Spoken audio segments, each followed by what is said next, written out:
Hello and welcome to today's tech tip.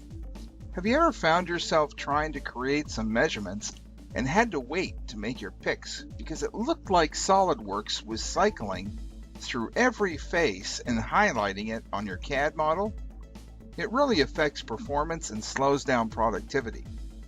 We can turn off that dynamic highlighting so SOLIDWORKS will not do this. Simply go to the SOLIDWORKS options screen. About halfway down on the left side, you want to select Feature Manager. And then, on the resulting options to the right, uncheck the option for Dynamic Highlighting. Thanks for watching and have a great day.